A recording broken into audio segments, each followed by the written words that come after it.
MGR TV YouTube நேயர்களுக்கு வணக்கம். தமிழ்நாடு சட்டசபை 2023ஆம் ஆண்டுக்கான முதல் கூட்டத்தொடர் ஆளுநர் உரையோட நேற்று தொடங்குச்சு. இதற்காக சட்டப்பேரவையில் ஆளுநர் ஆர்.என். ரவியை தன்னோட உரையை வாசிக்கிறப்ப சமீபத்தில் ஆளுநர் தெரிவித்த சர்ச்சைக்குரிய கருத்துக்களுக்கு திமுகவின் கூட்டணி கட்சிகள் எதிர்ப்பு தெரிவிச்சிருக்காங்க. தமிழ்நாடு சட்டமன்றத்தில் நிறைவேற்றப்பட்ட பல மசோதாக்களை கிடப்பில் போட்டு வச்சிருக்கிற ஆளுநர் ரவியின் செயல் தொடர்ந்து விமர்சிக்கப்பட்டு வருது. தமிழ்நாட்டின் ஆளுநராக பதவியேற்றதுல இருந்து ஆர்.என். ரவி தெரிவிக்கிற கருத்துக்கள் தொடர்ந்து சர்ச்சைக்குள்ளாகுது. ஆளுநரோட சனாதானத்திற்கு ஆதரவான கருத்துக்கள்ல தொடங்கி இந்தி மொழி, வர்ணாசிரமம், ரிஷிகள் வர அவர் தெரிவித்த கருத்துக்களுக்கு தமிழ்நாட்டில் உள்ள திமுக, அதிமுக உள்ளிட்ட பிரதான எதிர்க்கட்சிகள் பல்வேறு தருணங்களில் தங்களோட எதிர்ப்பை பதிவு செஞ்சாங்க. அண்மையில் கூட ஆளுநர் ஆர்.என். ரவி ஒரு நிகழ்ச்சியில் தமிழ்நாடு என்று சொல்வதை விட தமிழகம் என்று சொல்வது தான் சரியாக இருக்கும்னு பேசியது சர்ச்சைக்குள்ளானது.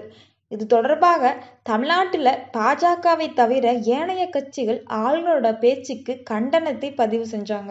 2023ஆம் ஆண்டுக்கான முதல் சட்டப்பேரவை கூட்டத்தொடர் ஜனவரி 9ஆம் தேதியான நேற்று காலை 10 மணிக்கு ஆளுநர் உரையாட தொடங்குச்சு. அப்போ தமிழில் ஆளுநர் உரையாற்ற தொடங்கினாரு. ஆனா காங்கிரஸ், இடதுசாரிகள், விசிக, மதிமுக உள்ளிட்ட திமுக கூட்டணி கட்சிகளோட உறுப்பினர்கள் தமிழ்நாடு எங்கள் நாடுன்னு முழக்கத்தை முன்வச்சு ஆளுநரை பேரவையிலிருந்து வெளியேற கோரி அமளியில் ஈடுபட்டாங்க. ஆனா ஆளுநர் அதனை பொருட்படுத்தாமல் தன்னோட உரையை தமிழில் தொடங்கினாரு.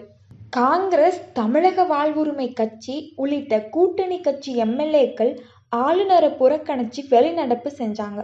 இந்த வெளிநடப்புல ஆளுநருக்கு எதிராக திமுக கூட்டணியில இருக்க கூட்டணி கட்சிகளும் அதிமுக கூட்டணியில இருக்க பாமகவும் வெளிநடப்பு செஞ்சாங்க.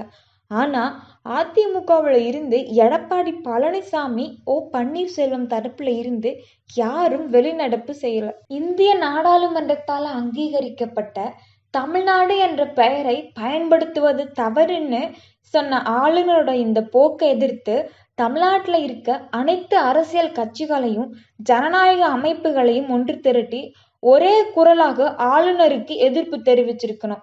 அதிமுகவில் ஜெயலலிதா இருந்திருந்தா ஆர்.என். ரவி போல மத்திய அரசோட பிரதிநிதிகள் தமிழகத்துல வாய் பேசவே முடியாது. அவர்கள் வழியில வந்த ஓபிஎஸ், இபிஎஸ் ஆளுநர் ரவிக்கு எதிர்ப்பு தெரிவிக்காதது மறைமுகமா பாஜகவிற்கு ஆதரவாக செயல்படுகிறாங்கன்னு தெரியுது. மேலும் பல அரசியல் செய்திகளை அறிந்து கொள்ள எம்ஜிஆர் டிவி யூடியூப் சேனலை சப்ஸ்கிரைப் பண்ணவும்.